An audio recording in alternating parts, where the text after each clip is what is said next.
evening. I hope. No, I'm sure it'll be lovely. I'm just feeling a bit underdressed. Thank you.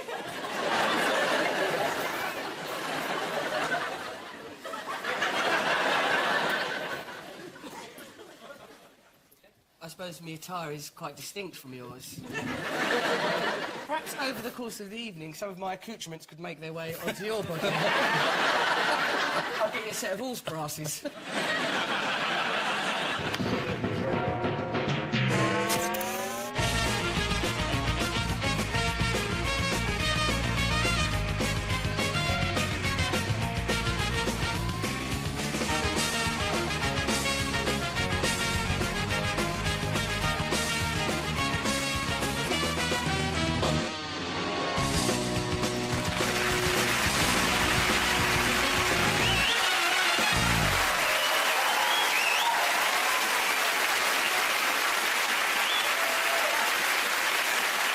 Good evening and welcome to Have I Got News For You? I'm Jack D. In the news this week in Birmingham, kitchen staff at the Happy Chef pop out to pick up a few ingredients.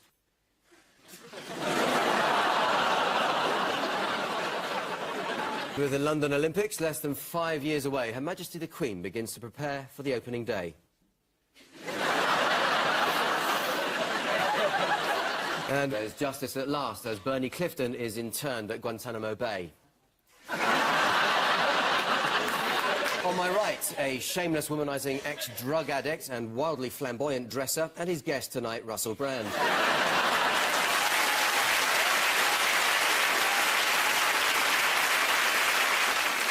And with Paul Merton tonight is a writer and broadcaster who, when he was last on the programme, was described by Ian as one of the cleverest people I've ever sat next to. And when you think that the list of people Ian has sat next to includes Michael Winner, Lembit Oakpick and me, that's quite a compliment. Please welcome Charlie Brooker.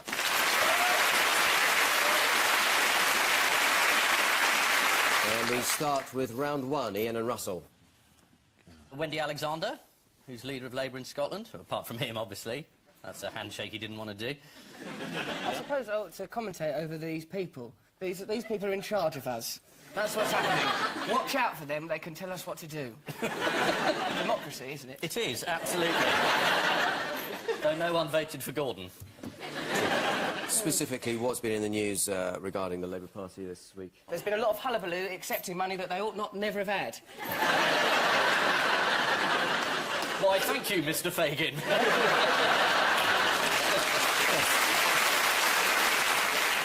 There's a whole new raft of allegations of people who, including Hayne in the picture there, who took money as well.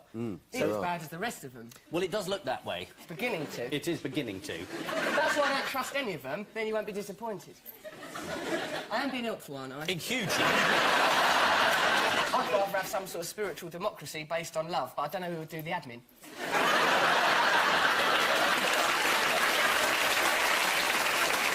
I love quizzes. Yes, I used to. Wendy Alexander received a donation for her leadership campaign from an overseas donor, and do you know how much she received? 950 quid, which doesn't sound a lot, but it was from an overseas businessman. And it is in Scotland, remember? Right, so... And the only other thing in her account was some blood that she'd managed to squeeze out of a stone. But she's been putting a brave face on it. This is her in The Guardian, and again in The Times, and The Telegraph. Oh, cheer up, love, it might never happen. Oh, it probably will. And how did Gordon Brown pledge his support? You're fired? Well, he said, of course, I want you to stay, but you must do what's best for your family. He's turned into Don Corleone, hasn't he? What's Tony Blair had to say about everything recently? What's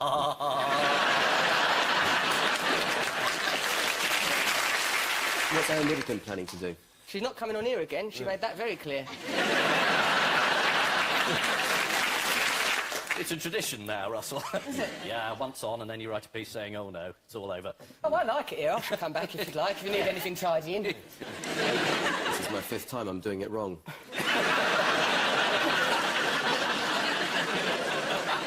Yeah, so Anne Widdecombe has actually been given the freedom of the Kent town of Maidstone, which entitles her now to drive her goats through Maidstone.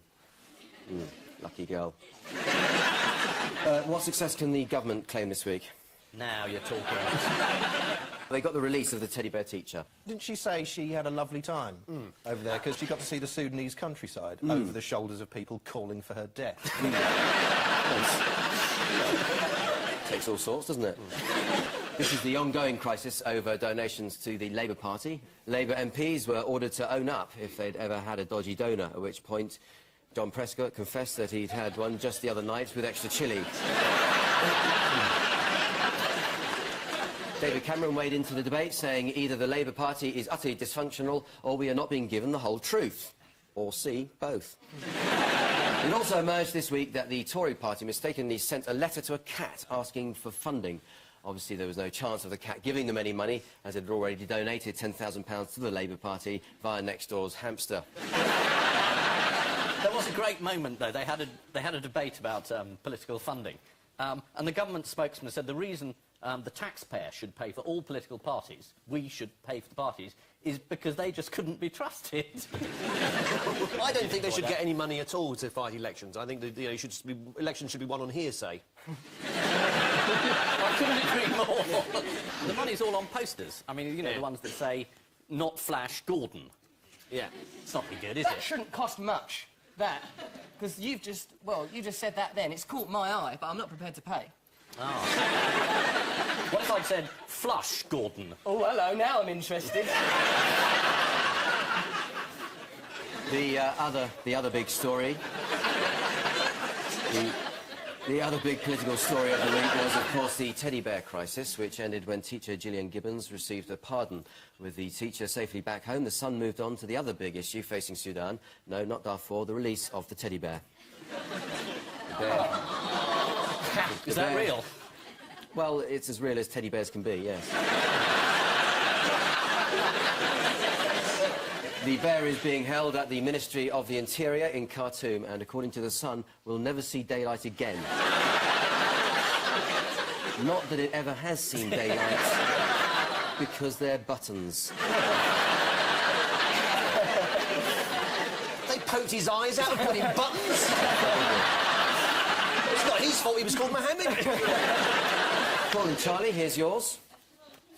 Air Sea Rescue, boat rescue. This is the happiest story of the year, I think. This is, the canoe. Oh, dear. Yes, yeah. This poor woman who believed that her husband was dead for all those years, and she moved to Panama to deal with her grief. With the life insurance. And he's turned up, he's walked into a police station and said, I think I'm a missing person. I have no idea who I am. It was a brilliant, brilliant plan. Yeah. With 2 floors. Yeah. That was one of them. Yeah. And the other one... No proper ending. No proper ending. Posing for a photograph. Yeah. Under your own name that you know is going to be publicising flats in Panama for expats. Probably not a good idea. Well, apparently the story was somebody at home just put in his name, his wife's name, and the word Panama into the Google thing, and up came that picture. It's another case solved by Inspector Google. Exactly, That's, yeah. I find it odd that they're focusing on the canoe. They're all calling him Mr. Canoe. Yeah. Canoe man. Yeah. And the canoe is the least interesting aspect of the story. By far. Well, you say that. It's quicker than Mr. Man who faked his own death and then sent his wife off to Panama in advance so he could then walk into the police station and say, I don't know who I am. That was now... Canoe is now shorthand for that. Canoe is shorthand for that. Do you think they got him a... Is there a greetings card you can get for somebody? Glad you're not dead. I thought you were dead. Yeah. Is Panama just going to turn out to be full of people we think are dead? Is death just a con? Yeah. And it's like some afterlife. That's heaven, isn't it? Have you been to Panama? No, but I've been to heaven. You're thinking of the gay disco, it's a different place altogether. It might seem like heaven on the night. You can be a cow when you want, can't you? I do impressions. I think you're a Cocker Spaniel doing the pools. Please do. That's missing out on 8 score draws. Yeah. Well, should we get the Monday's Mirror headline out of the way? Yes. Any suggestions what that must have been? Have I got canoes for you? Very near. You can't have your kayak and eat it. The actual headline was, Canoe, tell us why you disappeared. I prefer mine. When they arrested him, they turned up and they stood outside and said, Mr. Darwin, will you come out? And he should have just said, who? Yeah, exactly. Yeah, it's the first thing they do in the police force. It's one of those tricks like, nobody's mentioned murder, Mr. Peters. It's one of those, you know. Where was he living before he was presumed dead? He doesn't know. Hartlepool was the name of the town I was hoping for. I suppose after Hartlepool, death would be a relief. He could have been sucked into the Hartlepool Triangle, which is a nightclub just past the roundabout.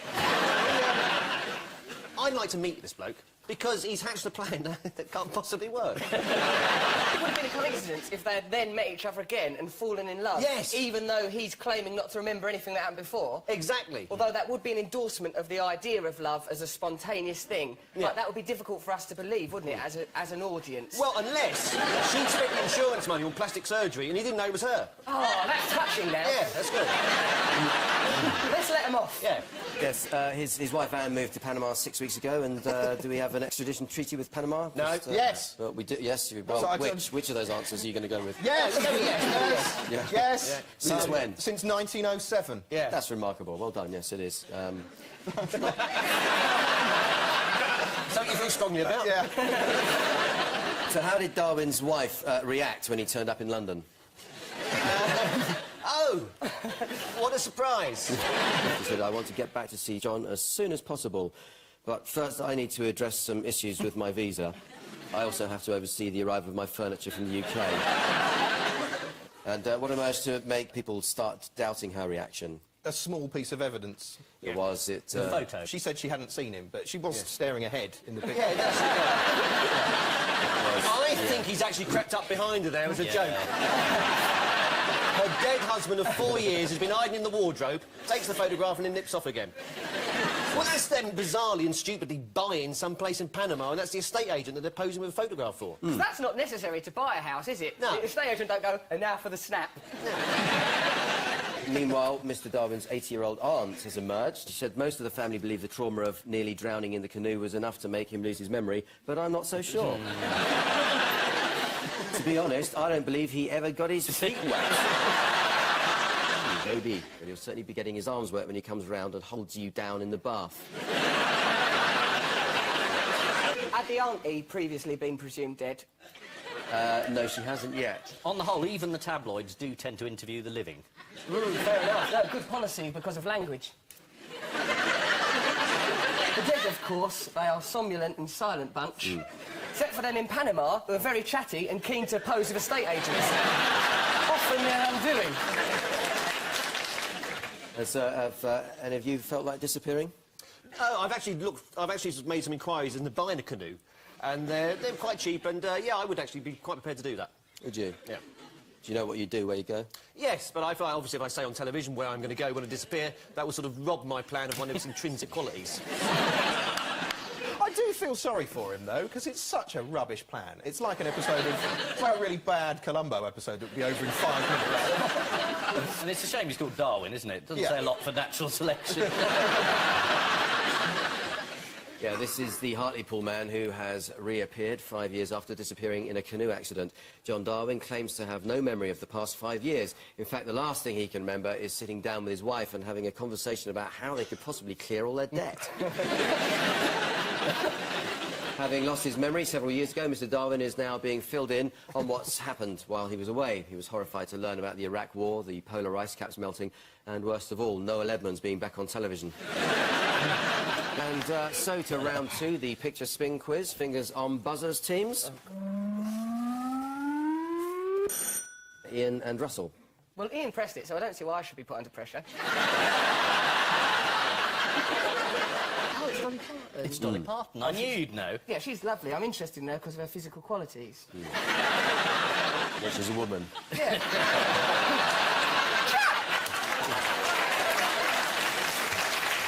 She's got a pulse. Dolly Parton went to Rotherham to set up a children's charity. Or to pretend she was dead. She faked her own death. She did a show in Nashville on a canoe, fell off that, and turned up in Rotherham. I don't know who I am.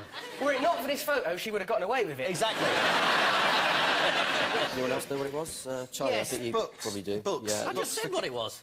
Well, yeah, you just said it was a charity, didn't you? Yeah. Never mentioned the word books. Books! I've been sitting here all night. He's never said the word books. He didn't, I didn't... He said canoe 3 times. He's never said books. Actually, it was a launch child literacy scheme. Here she is shortly after her arrival in the UK. I'm happy to be here in Rotherham. Is that how you say it? Rotherham? Rotherham. The what? Oh, we're in London now. Oh, that's right.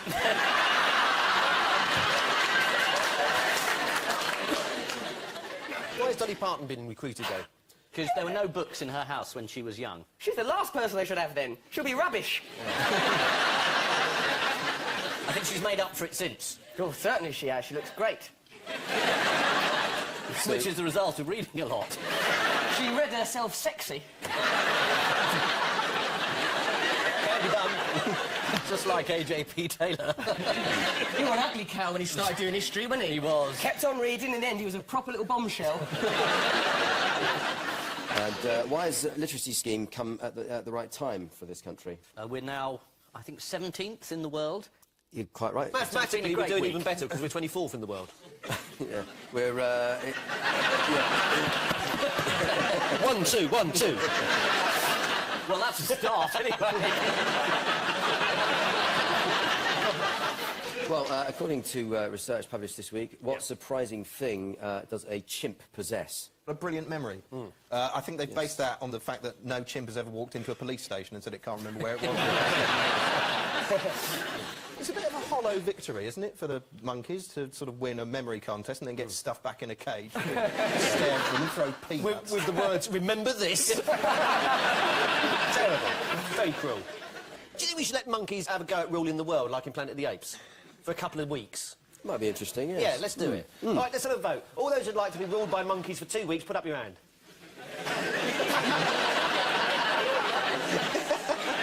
I think that's great, that 75% of human beings would like to be ruled by monkeys for 2 weeks only. According to the Express, their skills mean chimpanzees could be useful as assistants in casinos. What, handing out the coffees or something? This week, Dolly Parton has been to Rotherham to promote a literacy programme which she's already made popular in the United States. According to her biography, Dolly grew up in Locust Ridge in the Smoky Mountains of Tennessee. She was the fourth of 12 children born in a two-room log shack to an illiterate sharecropper father and his half-Cherokee wife, Avie Lee. Yet, astonishingly, she became a country and western singer. OK, fingers on buzzers. Paul and Charlie. This is the world's richest dog. A dog that inherited $12 million and has been receiving death threats. I don't know how you wish you a death threat to a dog. It can just play dead, presumably. Yeah, Go to Panama. Well, it must be living under protection or something somewhere. In fact, it had to go into hiding because it's had so many death threats. So they're going to go up and say, oh, there... Oh, no, he doesn't have a moustache. Or a top hat, it can't be him. This was the story reported in the Times by James Bone. The millionaire dog has gone to great lengths to conceal its whereabouts. So far, it's only made one small mistake.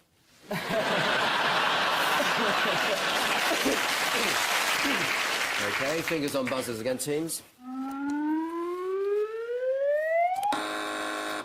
The US intelligence have come out with a report saying that Iran is not seeking to blow us all up in a mushroom cloud as vehemently as they thought. And George Bush took the report and carefully read it from cover to cover, ignoring every detail. Also, it's a problem for them, a document that says intelligence on it. Since we held a vote in which we installed a monkey world government, I no longer acknowledge world leaders. Yeah. Trying to do a bloody great big Armageddon when we're trying to live our lives. Yes. The monkeys would never do that, of course. They would remember that it is foolish. Yeah.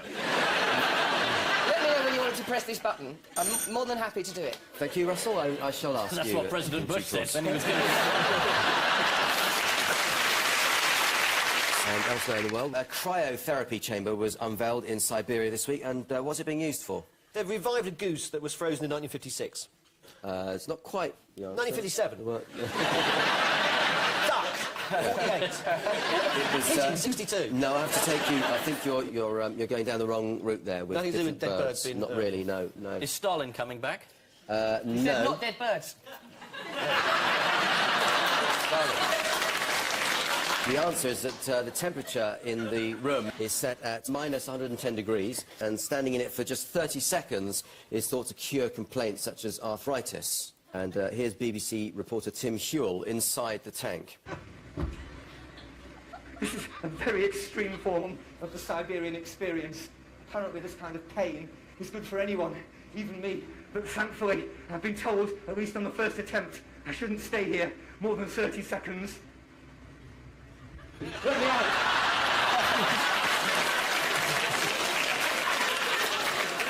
I really want to move, really badly. And like, what, is there an opportunity to go now? for the lavvy at any point during this programme? How about now? Where's the microphone? There you go. Thanks, Charlie. I know from experience, people don't mind you weeing publicly, but if they ever see the urine, they're upset by that. Yeah. Because I had cause to urinate once publicly. When they saw the bottle, they were deeply disheartened. Was that in the Royal Variety Show? Yes! And the person that was disheartened was none other than Her Majesty, the Queen of England. How long do you think you need, Russell? Well, not very long. I don't have to go now. I just wondered if there was a natural break. Otherwise, I will fulfil Paul Merton's wish. I don't mind talking for about a minute and a half so the camera stays on me. So the other day I was doing a bit of shopping. I thought to myself, you know, I haven't really got a cardigan that really fits me anymore. So what I'd do is I thought I'm going to Marks and Spencer's because, you know, A they've lot of always got these this squares thing. won't let us do a wee in a bottle, Paul. How's that for it? Apparently it's health and safety and something called decorum. Thank you very much. Very kind, thank you. That's all right. I'm sorry to do this. I drink a lot of water when I'm nervous. Very exciting. Is this a sort of showbiz going to the toilet? Oh, good Lord, no. Oh, right. Enoch Powell used to really need a wee before speeches, and I think it made him racist. And I wanted to... Let's just keep going. Yeah. Should we finish the show? Yeah. Yeah. Yes, this is the US intelligence report saying that Iran doesn't have nuclear weapons after all. The report presented President Bush with a major headache. He had to say uranium in front of a lot of people. Staying with major international stories, the Spice Girls World Tour finally kicked off in Vancouver this week. David Beckham is the band's official photographer. Here's one of his first snaps. Fingers on buzzers.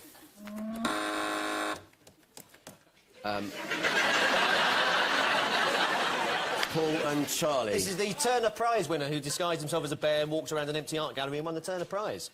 There he is there. There he is.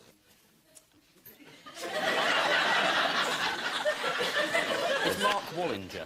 Correct, it is Mark Wallinger. Thank you. He came with me to the lavvy and all. Very gentle touch. The thing is, he doesn't work here. Nobody knows who he is. He's got a parrot, that's all he's got. So we were just talking about a bloke dressed in a bear costume walking around. Art! Oh, that's it. Yes. Art. I don't mind it. I mean, people say, oh, you know, it's a lot of money for doing something stupid, but people work in the city and get, like, £500,000 for guessing. So... Would you like to dress as a bear at any time? I've done that many Have times. you? Yeah, I chased children into canals and... Do you really dress as a bear? Yeah, of course I don't. What would be funny now, which of course won't happen, but if you stormed off in anger and your bottom half was a bear suit. So, staying with the art world, what unusual work of art was Damien Hirst prevented from buying, do you know? Oh, this was the stuffed animals, stuffed kittens, was it, I think? Would you like to have a look at this? Yes, please, yeah. OK, good. It's called Mr Potter's Collection of Curiosities. Yes. It included Kitten Wedding.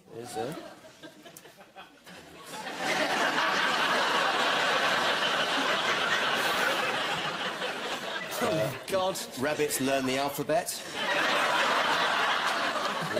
There's Dolly Parton there. And the Squirrel Club, which is 18 squirrels smoking, drinking and playing cards. Yeah. But they're all real animal skins. Oh, no. No, they are. I mean, I was taken to this museum when I was a child. So they're actually all real dead animals? Yeah. So you're not going, now, are you? Well, to be fair, you wouldn't get squirrels to pose like that for long if they were alive. No. Well, this is this year's Turner Prize, which was won by Mark Wallinger for his installation State Britain, an exact copy of Brian Hoare's protest against the Iraq War. It doesn't look as if Mark Wallinger intends to share the £25,000 prize money with Brian Hoare, but he has promised to send him an exact replica of the cheque. For one of his previous works of art, Mark Wallinger wandered around galleries dressed as a bear. Where's Damien Hirst with a chainsaw when you need him? Now it's time for the odd one out round. And looking around this week, it's clearly Russell. Well done, Russell. Moving on, just one between you this week. Your four are Barbara Cartland, King Boomybowl, David Abrahams and Mr Pink. Charlie. This must be about the colour pink. Barbara Cartland's favourite colour was pink. Everywhere she went was pink. She had a pink house, she had a pink living room, she had a pink cat. She could never find it. Everything was pink. Mr Pink is called Mr Pink because that's his name. But the king guy, top right... Boomybowl. Where's he the king of? Nepal? Thailand, isn't it? Thailand. He doesn't like the colour pink. Oh, no, he loves the colour pink. Oh, does he? He no, loves it, he can't get enough of it. They had a pink parade in his honour. For his birthday, he had a bunch of pink guardsmen walking along in Thailand. Oh, yes. Abraham's there. He's got a pink statue of Elvis. Oh, yes. So Mr Pink must be the odd one out because he didn't like pink, so he's the odd one out. Congratulations, you got it. Yeah. The 80-year-old King Boomybowl of Thailand recently came out of hospital after a stroke wearing this, which led to the pink jackets becoming a must-have fashion item in Thailand, and presumably in a few months' time they'll all be wearing wooden boxes. And at Boomybowl's 80th birthday this week, the army paraded in pink to honour him. It's the gay Gordon. Who sponsors this army? Is it Swan Vestas? And any idea how else the Thais have been celebrating their king's birthday? Yes, there's been a huge banquet in Parliament Square where all the food was pink. Right, that's... Something you don't know about? I might have made it up and it might have happened. The answer I was asked was actually all the people in Thailand have been visiting a floating library and giving blood. Sounds like fun, doesn't it? They don't have the usual ticket system. You want to go book out? Free paperbacks up with 3 pints, thank you. Yes, they all love the colour pink, apart from Mr Pink in the film Reservoir Dogs, who hates it. A great conservationist, Barbara Cartland was buried beneath a lone tree, once part of a vast forest that was decimated to produce her terrible books. Barbara Cartland wrote 723 novels, had the longest ever entry in Who's Who, and even appeared in the Guinness Book of Records, although that was for eating 85 hard-boiled eggs in a diver's helmet. Have you ever thought of writing a novel, Wobble? Now, the title of your book, don't you feel bad for, say, an author who spent 5 years crafting a novel about the human condition and then they go on Amazon and look it up and see that they're at number 708 and at number 1 is My Bookie Book? No, I feel very pleased because I ain't written that one about the Amazon. Oh, the Amazon's the website. Yeah. Oh, I see. No, I don't mind. Although I wish these people every success, I can only be concerned about my own bookie book. Plus, as a matter of fact, it's a reference from Clockwork Orange, where he rhymes all sorts of words to make language which just becomes a white noise, a blur, stand out, so that we recognise that we're alive in the moment, that we don't live in a slough of mediocrity, that at any moment, just by being a bit silly, we can puncture pomposity. Monkey government! I neglected to mention in the introduction Charlie Brooker is the author of The Human Condition, available on Amazon. When the colour-coded names are distributed in the film Reservoir Dogs by the gang's boss, how does Mr Pink react to his colour? Oh, I don't like pink. Can I have something else? Yeah, more or less. He says that it isn't cool, doesn't he? Yeah. And then Mr Brown asks if he can change his name because Mr Brown, that's a little too close to Mr Shit. Astonishing political prescience, I think you'll agree. Yeah, well, it's time now for the Missing Words round, which this week features the guest publication Marine Turtle newsletter. And we start with what are kept in individual tanks and fed anchovies. Girls allowed? That is right, actually, they are. They should be. Yeah. Rare turtle. You're very close, Paul. The answer is loggerhead turtles. Yeah, there they are. Yeah. Next, talking car says what? Beep. And that's, ironically, that's all it says. Yeah. Does it say, after 100 yards, turn right? That's not the answer I was looking for, Russell. Any idea? Well, I imagine that the talking car will offer you advice on driving, otherwise it will be distracting and confusing. Well... If the car starts like saying, you know, one day, of course, you will die, then you... it'll cause a problem. Turn left in 200 yards. What's the point? Yeah. Might as well release the wheel and face my destiny. Yeah. Oh, is it I'm over here? Yes, it is, Charlie. Yes, it's hey, I'm over here. A new loudspeaker device which shouts out directions will help drivers locate their cars if they've forgotten where they've parked. Is this to help the blind?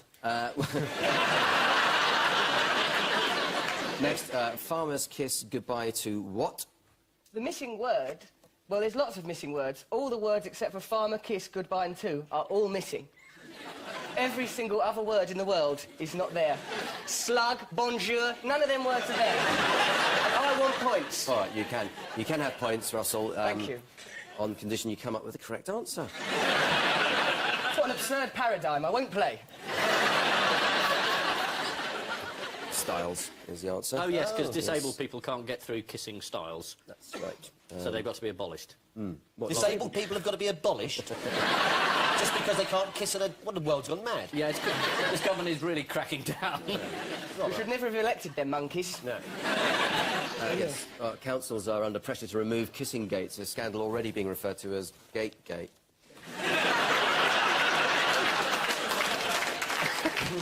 The issue is one of access to the countryside. Disabled people should have as much right as the rest of us to see mountains of burning turkeys and farmers hanging themselves. If I drink more water, I won't go for a wee again, but I am thirsty, Ian. That's quite sweet. This is like a buddy movie. Yeah. He's only got 48 hours before he retires. I'm probably going to get him killed. No, I see it as prisoner and escort. They're together for 48 hours, and each learns something from the other. Like where he's kept the keys for the handcuffs, And I learn a new form of grammar. I'd watch a reality show where the pair of them have to drive across the former Soviet Union. while using Dolly Parton for transport. Russia, washer, or bust. I'll think of its name. OK. It is that.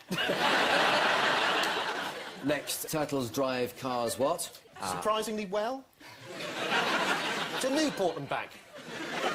The answer is off-beach. This is from the Marine Turtle newsletter. The ban on cars parking on the beach in Daytona will have a marked effect on seasonal breeding patterns. The teenagers will just have to go somewhere else. Next, Tesco bosses instruct staff to what while singing Happy Birthday? Pickpocket. Build more Tesco's. Is it run with scissors? Is it just something to do with clean? It's washing or... The answer Washing actually your is twice. Wash hands, yeah. I had the answer in front of me and got it wrong. Why do yes. you wash your hands? It's not actually washing their hands that is the point. It's singing Happy Birthday. You have to sing it twice, because that takes exactly 20 seconds. Or, I don't know, maybe they could just count up to 20, couldn't they? Yes, but why have a unit of time and seconds and minutes if we're now going to have this new sort of currency that's based around Happy Birthday? Because they work in Tesco's, they might as well have a bartering system. Them eggs now will cost you 2 Jolenes and a couple of Chesney Hawks and the one and onlys. And if you did that twice, it would make the sentiment of the song seem ironic. So the final scores are Ian and Russell have 4, Paul and Charlie have 10.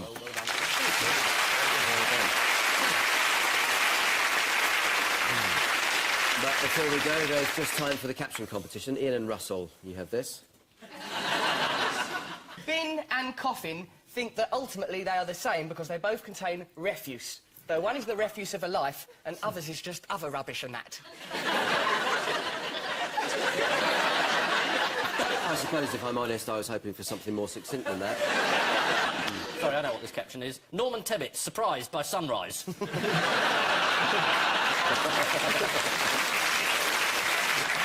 Paul and Charlie, you get this. Oh, what a party that was. Little man finds big man growing underneath his feet. Doesn't appear to have proper trousers on, does he? No.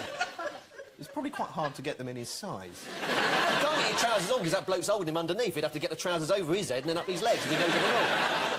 Well, I'm just enjoying looking at the pair of them. Sometimes the image is enough.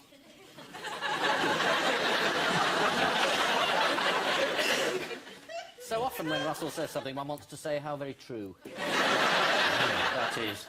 I hadn't noticed that. The Queen's personal menagerie is open for exhibition.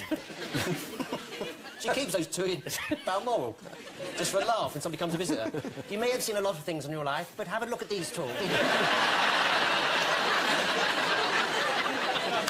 which note we say thank you to our panellists, Ian Hislop and Russell Brand, Paul Merton and Charlie Brooker. And I leave you with the news that in Texas there's a sombre mood as mourners gather for the burial of 70s stunt star Evel Knievel. Colleagues are ordered to save the life of Prince Harry when they realise that he'd left... shall I just do that again? Colleagues are ordered to save the life of Prince Harry when they... Realise? Thank you, it is, yeah. Colleagues are ordered to save the life of Prince Harry when they realise... Yeah, that was fine that time. It was.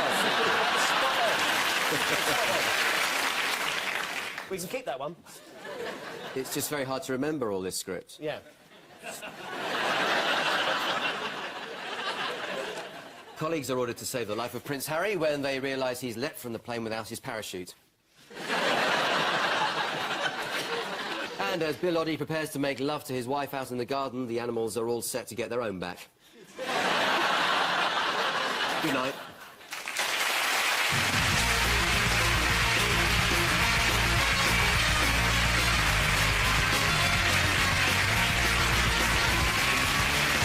The drama moves into the 1970s as the spy capture reaches a conclusion that not everyone agrees with.